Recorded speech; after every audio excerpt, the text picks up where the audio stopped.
Hey everybody, how y'all doing? This is the Blue Chip Podcast by fans for fans. This is your host Cody Potter. How we doing today? We're going to talk about the Commanders Dolphins game coming out of Spain. 9:30 early morning matchup. Pretty decent game. We saw some improvement in some facets of the game. Defense played much more responsible. DQ took over the play calling responsibilities, added some nuances as far as cornerback blitzes and things like that. Jones had a tackle.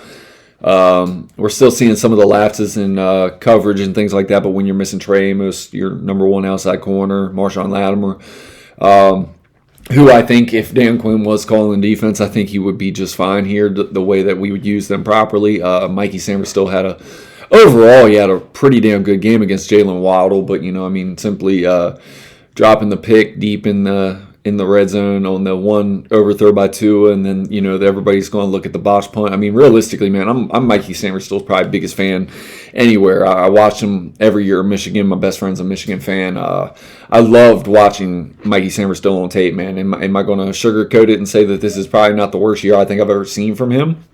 No, it is. But I mean, at the end of the day, I mean that's me being a fan of Mikey, and that's me being nitpicky. I mean, I still see the opportunity where he should really have 6 interceptions right now. At this point of the season, he's gotten his hands on 6. And so, I mean, realistically, you drop 1, still have 5. He's a much better player than what I think we've seen from him. He looked really good outside again. I think at a certain point, man, maybe you just have to identify that maybe you drafted him to be an inside corner. He's a hell of a corner outside, and if you're not going to pay Marshawn Lattimore next year, depending on what the front office thinks about him, maybe you have to move forward with that. He might not have the size that you want for an outside corner, but he has the dynamic ability that this staff really looks for. I mean, he's just a competitor, man. Like, he might not be the biggest guy, but he's always in position. He's a very good corner. He's physical. He throws his body around. He makes really good tackles. I mean, realistically, the biggest downgrade that we've seen from the yards given up by Mikey Sanders still in the slot were due to tight ends. And last year, that wasn't our nickel cornerback's responsibility. That was Jeremy Chin. So, I mean, realistically, it's a schematical thing. I do think there are things that this coaching staff does need to improve on as far as getting the best out of each individual player. But ultimately, there is schematical things that you need to see improve from this staff. But I think you just saw from Dan Quinn that he can get the best out of these guys. I mean, there are guys on this team. Jordan McGee is our best inside linebacker. I mean, it's very crystal clear, and he was a 5th-round pick. Everybody wants to throw AP under the bus. Man can't draft. We've given up all these capital. Now we don't even have draft. Dude, at the end of the day, man, like, people are talking about, who are we even tanking for? There's not good players. Man, there's going to be questions about every prospect every year. The season's going on. Oh, this guy's amazing. Oh, this guy's amazing. Whether it's Arvell Reese or whatever. But then you get to draft season and there's a million questions. All you hear about is questions. And then they're no longer blues. And what, dude, ultimately, the tape doesn't lie. Arvell Reese is having an amazing season. Ultimately, Ruben Bain Jr. is an amazing player. Is he is he what you draw up in Madden? Is he the created player in Madden? No, he's not. He's 6'3", he's 275, he's a really, really big guy. He doesn't probably have the longest arms. Cassius Howell's dealing with the same thing. I mean, dude, like, we're always talking about height, weight, speed. We're always talking about this as scouts, and you knock this player because it doesn't have ideal size. Arm length is a big thing for pass rushers. So, of course, Cassius Howell through the draft process is always, he's being talked about being a 3rd-round player, but when you watch him on tape, he's the most relentless player in college football right now. He's one of the most disruptive players in college football. That doesn't always translate to the NFL. I mean, arm length is a real thing when it comes to pass rushers and things like that, but certain other aspects of their game can offset certain deficiencies that you have physically. Aaron Donald was a small guy. That's why he went in the, his tape was top 5, just like Cassius Howell's would be like right now, or Ruben Bain Jr., his tape is like top 5, but then you start adding in the measurables, you start adding in this, and then now he's not blue chip anymore, even though his tape is blue chip, but now the measurables say whatever. Anyway, back to the Dolphins game, man. It's really funny watching, listening to people, talking heads talk, report on things in social media and things like that. It just makes me laugh because realistically, man, like, there's always some kind of knock. if you're losing games, oh, well, who are we tanking for? Fans want to lose. Oh, fans want to lose because they're tanking. Well, who will we pick? Well, I mean, realistically, there's a lot of players to pick. Consensual wisdom says you don't draft a running back in the top 5, but Jeremiah Love is definitely worth a top 5 pick, talent-wise and on tape. Conventional wisdom says you don't pick, safety top 5 that doesn't have, that isn't weighing in at, 225, 6'3", 4'3" speed. You don't pick that guy in the top 5. But then when you look at, Caleb Downs on tape, who's 6 foot, probably 205, he's a blue chip player. He's a top 5 player. So, I mean, realistically, teams make these mistakes all the time. That's why teams like the Ravens and the Eagles and everybody else, they just feast on these players when they fall in the draft. That's why Kyle Hamilton's in Baltimore killing it and he's all pro. Because people over scout a position. The player's either fucking good or he's not. Sorry, I was going to get back to the Dolphins, but I think it's just funny because we always talk about, oh, well, you can't draft this position at this position, or you can't draft this player at this spot because he's a tight end or he's whatever. But when you get the Tyler Warrens of the world, or you get the Sam Laportas of the world, like if you look back in conventional wisdom and you don't have a tight end, you would have definitely taken that guy in the top 15 when you see their production. So at the end of the day, it's about getting results on the field. It's about drafting the best player that's available to you, man. It's not, oh, I need to draft the 3rd best edge rusher even though Caleb Downs is sitting there. Like, realistically, take the damn best player. Ultimately, you collect enough of the best players, your team's going to have a really good roster overall down the road, and that's what you're drafting for. You're not drafting for today. You're drafting for long term.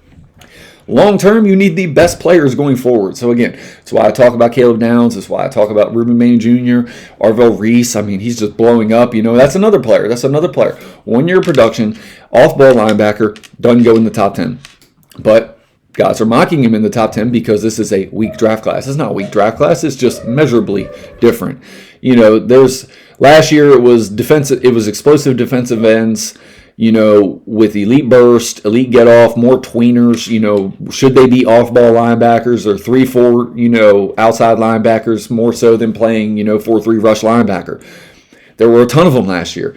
But then, you get the height, weight, speed, blah, blah, blah. Well, they can't go in the first round, or they got this medical, or they got this off the field stuff, and they end up going in the second round, even though their tape said they were first round players. Happens every year. It's going to happen this year. There's like 12 really, really good defensive ends, outside pass rushers, whether they're off-ball linebackers, outside linebackers, 3-4 base, whatever it is. These guys are going to fall because, he's 6'3", 275. He has 31-inch arms. So because he doesn't have 33-inch arms and he had this bad tape against this game, well, he's going to fall.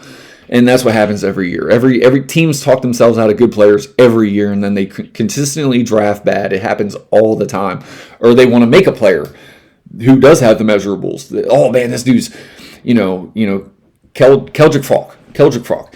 He is the create a player, build a player on Madden, yet he has 2 sacks. And, constantly is not, he's disruptive, but he's not getting home. Like we saw that last year with Shamar Stewart. 6'7", 290 pounds, elite burst off the ball. He's a really elite run stopper as a prospect, but what has he done for the Bengals? And again, not getting home. Keldrick Falk, very similar. But whatever, you're going to always talk this guy up because he looks like Tarzan, but then sometimes he might play like Jane. But then you're going to pass on a Cassius Howe or a Ruben Bain Jr. and a guy that's consistently getting, has elite bend and get off and all these things because he doesn't look like the mold of what you should build that position to. That's why Aaron Donald's fall. That's why Brock these dudes fall all the time because of positional value and because they don't look like a certain way. And then NFL evaluators are constantly getting fired because realistically, Aiden Hutchinson was the best player at defensive end in his draft. He went number 2 to Walker because Walker looked like a Greek god statue. And, yes, Myles Garrett looks great. He's a great-looking player. He's one of the very few that look like the way he does, that plays the way he does. Most players that are that yoked up, they don't bend like him. They don't play like him. But yet we draft players that look like him every year, and they consistently don't have the same production as the Aiden Hutchinsons and the guy. But when you look at Aiden Hutchinson on tape, he is that dude. Just that dude. Always draft the tape. Always draft the tape. That's my 2 cents for the Blue Chip Podcast. But again, back to the the Dolphins game, man. Cliff Kingsbury. He schemes it up, man. He does a really good job. Marcus Mariota does enough to win the games at the backup position. They ran the ball. They stayed true to who they are. Josh Connerly Jr. is developing in the exact way that I thought he would. When you get Sam Cosmi back, let's be real. You have a player like Sam Cosmi who's missing the beginning half of the season, and then you have a rookie right tackle who played left tackle in college. Every year that he was in college, he's switching positions in the NFL, which I promise you it isn't any easier than college football when you're going up against a guy who might be a lawyer next year. Again, Josh Connerly was going to develop. He always needed to improve play strength. As the season has gone on, he has gotten consistently better. Now that Sam Cosmi, who is a all-pro, Pro Bowl level, player at the right guard position, now that he's back, you see Josh Connerly Jr. playing excelling first-round level football. But 3 weeks ago, we can't draft. Dude, just patience. Patience is the key to developing a roster. If you want to build a consummate winner, if you want to be like the Eagles, if you want to be like the Lions, it's going to take years of accruing draft picks, developing those players. And sometimes those players do not come in and start right away. Most of the time, you don't get the Jaden Daniels of the world that just come right out and play great from the get. Jaden Daniels in last year, that is a complete anomaly. It's happened one time, and that was him. So again, temper expectations, dude. This team is showing improvement in certain positions. The youth players. Actually, Colston Yankoff, man. Colston Yankoff is a guy. Undrafted tight end. He looks better than Ben Sinnott. Unfortunately, I'm just being real. I like Ben Sinnott as a player. I think they need to take the training wheels off of him. But I think Colston Yankoff is equally as good going forward. He blocks the same way that Ben Sinnott does. Ultimately, we need somebody to take over for Zach Ertz. None of the players that are on this roster would stop me from drafting a Kenyon Sadiq. Are we going to draft Kenyon Sadiq? Nope, we're not going to be in the range by the first pick, whatever. However we work it, unless we trade back to a certain range in the first round, Kenyon Sadiq is not going to be an option for this team. Would he be great? Yes. But there are other players, like the Tennessee tight end, there's a lot of good tight ends in this draft. So again, you might have to go back to that well because you haven't seen the production, or you just haven't taken the training wheels off and trusted the youth on this roster. Hopefully we see it by the end of the year. That is my one knock on Cliff Kingsbury, because he is always holding true to the best players on the roster that we've seen be the best players on this roster. That doesn't mean they are the best players on this roster moving forward, such as Zach Ertz and things like that. We really don't know if Ben Sinnott could outplay Zach Ertz if he got the same role in this offense and the same draw-up plays schematically that Zach Ertz gets.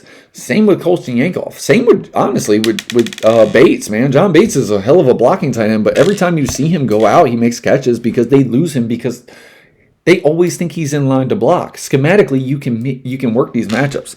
I think Cliff Kingsbury does a really good job. But for all the things about the defense, man, let's be real. When you brought AP to this team, the clear focus has been building around Jaden Daniels. Jaden Daniels was first pick. That was to Cliff Kingsbury. You added Laramie Tunsil this offseason. That was basically a first round value by the assets that you've given up. Multiple, 2s, 3s, blah, blah, blah. So Laramie Tunsil, Jaden Daniels, Josh Connerly Jr., Terry McLaurin was already here. We have brought in numerous wide receivers to fill roles. We have drafted numerous wide receivers. We had Sam Cosmi already on the roster, Josh Connerly Jr., a first-round pick. We added Tyler Biadasz, who was a priority free agent. When you're getting these assets on the offensive side of the ball, it is easier for you to scheme. The assets that we've thrown we haven't even addressed the defense with a first-round pick since AP has been here, but we've had 2 years, so let's temper the expectations for what this defense was always going to be, especially after Ron Rivera, the constant first-round picks that we missed on or didn't coach up, because Emmanuel Forbes was a good player. He was always going to be a good player. We broke him. We decided we have 6'3" St. Juste. We have 168 pounds Emmanuel Forbes.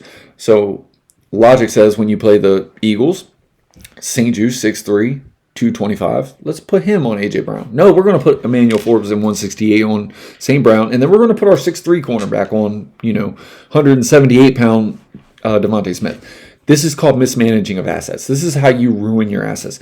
When you draft players and then you put them in a position that they are not good at, you're constantly mismanaging. That's why this roster is in the state that it is. It's why we missed on Chase Young. It's why we missed on Montez Sweat because we traded him away. It's because we're not developing the players. We're not putting them in a position that best accentuates their talent.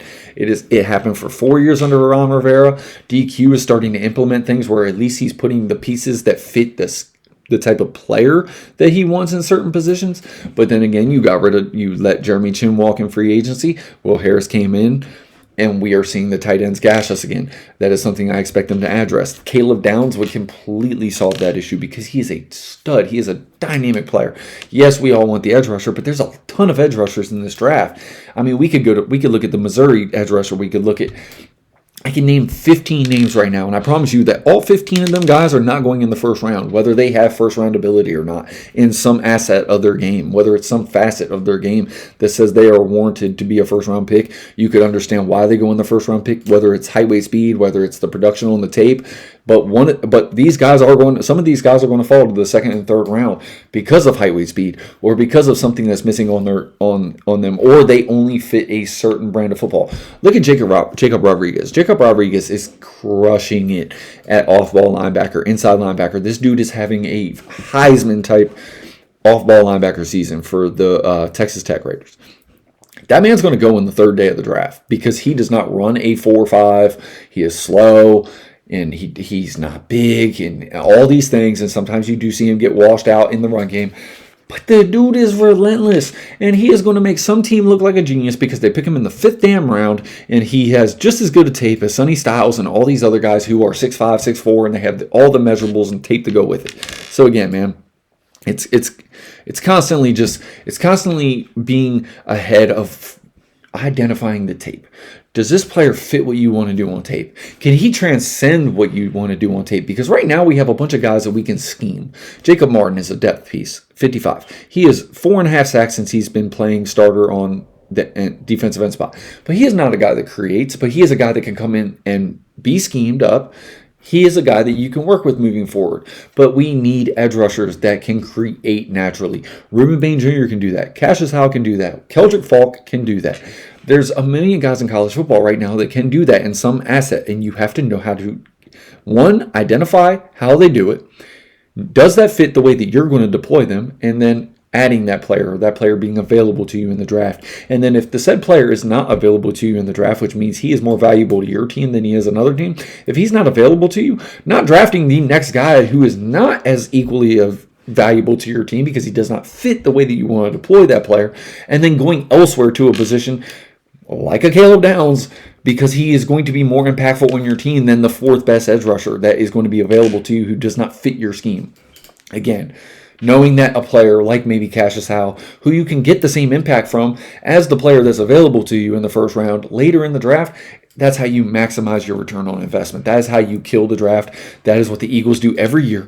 They just wait for the best player to fall to them, and they pick them.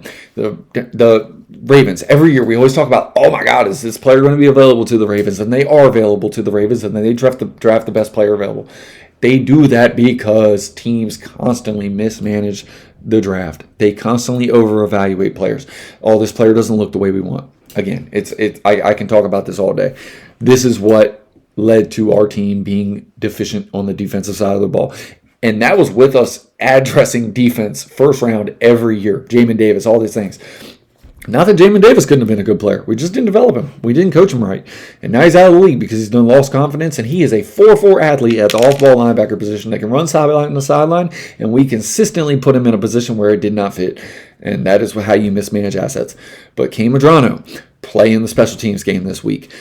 I would like to see his speed on the field at some point this season, later in the season when the season's out of reach, which it already is. But at the end of the day, we are a veteran coaching staff. We favor our veterans. It's going to go a little bit longer, giving the veterans their play. That's what's always happened with coaches like Dan Quinn. The defensive guys, they trust their veterans to stay on the field. They play them a little bit longer than other coaching staffs do when the season gets out of reach. But Kane Medrano will get his run this year. Jordan McGee is finally getting his run. You see him excel. Mikey Sainristil, for as bad of a year as he has, it's very noticeable that he's had the worst year of his career as a college player or a pro. Is still having a pretty good year. He's still a development piece, and he's still a really bright, talented player. And you see the effort. Same thing with Quan Martin. For the 6 missed tackles he's had this year, You still see him flying to the ball. You still see him making the consistent tackles. Maybe if the strong safety was in the position that Quan Martin missed the tackle in, where the strong safety is supposed to be, maybe you're not hating on Quan Martin quite as much for missing the tackle. Yes, he still should have made the tackle, but maybe the strong safety should have been where he was supposed to be. Maybe the off-ball linebacker was supposed to be in that gap and should have been dragging his ass down before it was just up to Quan Martin to make a game-saving touchdown or game-saving tackle. Again, man, it's systematic. We got to be better as a team. The team has a ton of deficiencies right now. They can get cleaned up in the draft, and they can get cleaned up in free agency in this offseason, and we have to get younger. We have to get younger as a roster. That was always going to be the consensus about this team with the additions that they brought in to turn over the roster and be kind of coaches on the field, as in Bobby Wagner and Zach Ertz, guys that were in Cliff Kingsbury and Dan Quinn's schemes, previous stops. We always knew this was going to be a roster turnover position that this team needed to go through. So again, man, you saw this team fight in Miami. It sucks to get a loss. Currently, we're picking 7th in the draft. Again, until the season is over, that is just not something to get excited about. We could be picking 5th by the time the season is over. We could be picking 13th, 14th by the time the season is over, depending on how Jaden Daniels comes back. If he does come back, Terry McLaurin, Noah Brown, things like that. Because realistically, dude, this offense isn't that far off from winning games. They're playing winnable football games. They got to capitalize in the red zone. Clearly with Marcus Mariota, I would have think Jaden Daniels would have gotten some of the scores that Marcus Mariota maybe left field goals on the board for. The field goal kicking has been atrocious this year. I'm not even going to go into that. We already know how I feel about Matt Gay. I like at some point you have to just sell your soul and find a kicker. I don't care if it's a female kicker from the U.S. Olympic soccer team. At this point, man, fix the kicking issues. I don't care what you pay them. I don't care whatever. Do get a kicker. Find a kicker. Whether it's Tressway holding the ball or something, clean up the kicking issues. It's just been mind-boggling for me for years that this team cannot find a kicker. And then when we let a kicker go, they excel somewhere else. So at some point you have to identify a good kicker, give them the patience and give them the leeway to develop. Stop signing old kickers that clearly have no future on this team and figure the kicker position out. It's just got to be done. The wide receivers, Jalen Lane, again, making 2 impact catches, big momentum turning catches, honestly, he's got a bright future for this team. He really, really is effective up the deep seam. We see it. He routes guys up. He's a smaller guy, so he's not going to be a dominant piece, but realistically, he's a player that you can excel with moving forward. The offensive line, I think they're finally starting to bring some continuity to the game.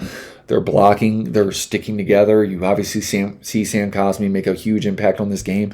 The running game is lighting up because Chris Rodriguez is hitting the holes that are available to him. Again, man, this was always going to be the thing once you traded Brian Robinson Jr. Did you get equal value out of Chris Rodriguez? I think you do. So I understand getting rid of Brian Robinson Jr. when you have a Chris Rodriguez. I just think you should have been playing Chris Rodriguez a little bit more early in the season. And again, that goes back to the coaches just having the trust and faith in their players. And that also means that guys like Bill Ja'Cory Krosky-Merritt, he needs to hit it. Like the runs are there, the plays are there for him to make. You see him as a young, excited player with immense talent. He's a super athlete on the field. You can see the explosiveness. He is trying to hit a 70-yard run on every play. Sometimes you just have to hit it forward, and sometimes that 4-yard run would have actually became a 12-yard run because you were just hitting it forward and moving forward and not just trying to do all this stuff. And that's something that I expect him to clean up in the game. Deebo Samuel's been a really, really impactful free agent. Are we going to re-sign him? He's going to be expensive.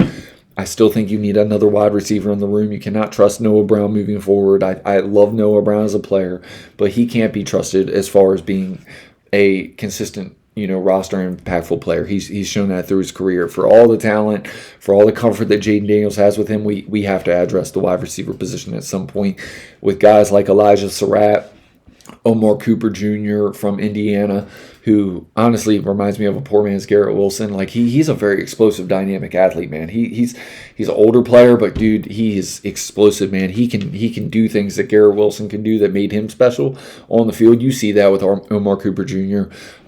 There's a ton of wide receivers in this draft class, man. This wide receiver class is strong. Same with the edge position, man.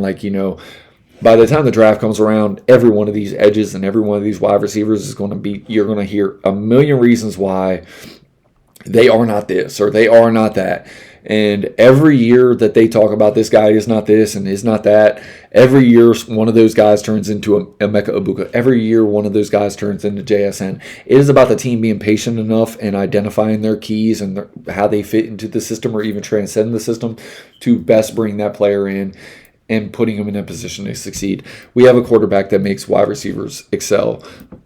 Add that piece if you find that piece and can identify that piece. If the edge rusher that you fall in love with is not available to you in the top 5, maybe you do move back. Maybe you do take Caleb Downs. But I promise you, you don't just move back for the sake of moving back. You do not just pick an edge rusher for the sake of picking an edge rusher. If you have to go Jeremiah Love or you have to go Caleb Downs because you are not getting good enough value to make it worth trading back out of a top 5 pick, you don't just trade a first out of the top 5 to like pick number 9 and only receive a second or third round pick. You better be getting next year's first or something like that and more, plus the second and third round pick.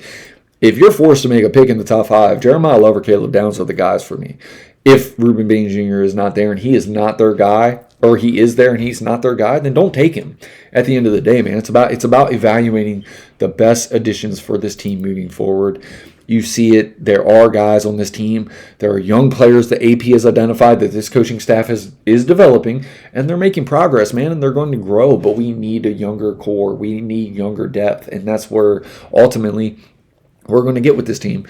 That's why everybody talking about trading Brandon Coleman at the trade deadline. I'm like, dude, you don't trade a third-round offensive tackle who every time he comes in at left tackle, he looks really good, who has looked pretty good at the left guard position. I mean, realistically, you find a way to have him on your team, or he's your swing tackle if Laramie Tunsil or Josh Conley Jr. go down, or you just hold on to him until Laramie Tunsil's body breaks down and you have Brandon Coleman to come in, and he's already shown that he can play left tackle in this league. Then you'll have 2 really young left tackles who are very, very athletic moving forward long term. Brandon Coleman is a build piece. He's not a trade pick, at least not for me. Again, a third-round pick that can play left tackle and excel at it, you don't trade that player away. I'm sorry. Laramie Tunsil might log jam him right now on the back end of this roster. One day he will be a constant contributor to this team. Again, it's looking forward. You don't draft for this year. You draft overall. You draft the best player moving forward overall for your roster, and that is what this team has been doing. And I think in a year or two, we will start to see the fruits of them things start to blossom on this roster, and we will be a much stronger team and a much more physical team and a much better team moving forward. It's going to take time to coach these players up. You have to continue to identify the best player on this roster, on the best players in college moving forward, to develop this roster long term. And that is what we will do. I know Adam Peters knows what he's doing, dude. He didn't identify Josh Conley Jr., a 21-year-old left tackle who's going to move to right tackle and say he's going to be an all-pro this year. That was never the case. If that was the case, he would have made a different pick. It just is what it is. So again, man, we lost to the Dolphins in overtime, man. It was nice to just see the defense flying around and playing team first football.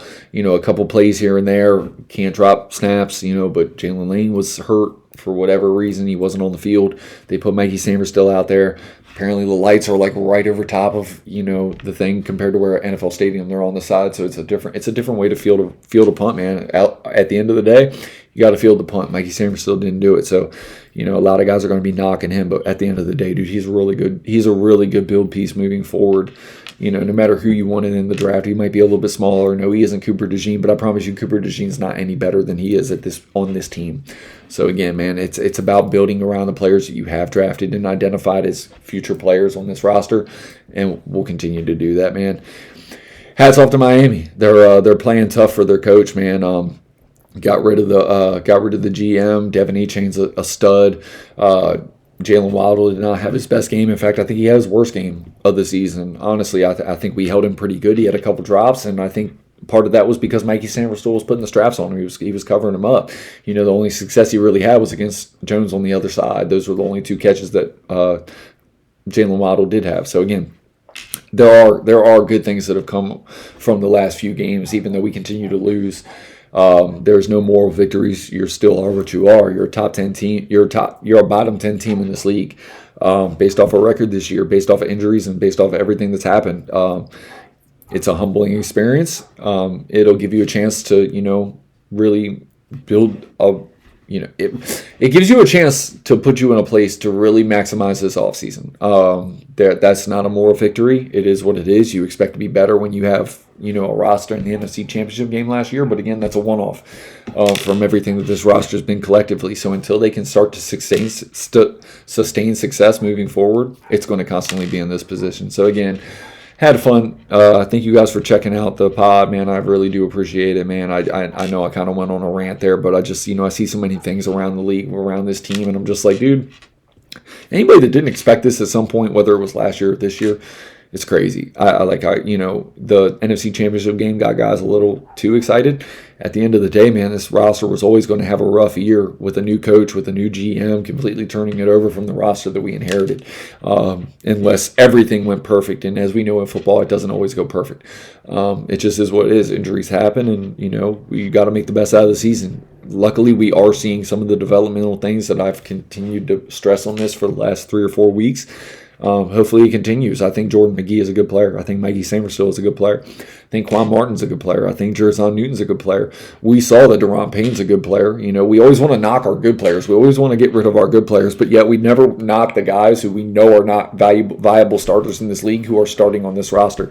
How about we replace them? That's what we should do. Instead of getting rid of the Daron Paynes and the Terry McLaurins of the world and the Quan Martins of the world and the Mikey Samerstills of the world, how about we keep them and we get rid of the Bobby Wagner's of the world who are too old, the Zach Ertz's of the world that are too old, maybe the I don't know. I don't know. Like, realistically, man, replacing those guys seems a little bit more critical than getting rid of any of the players that have shown that they can play on this roster. That to me is the best way to build a team. So hopefully that's what we do continue to do, move forward.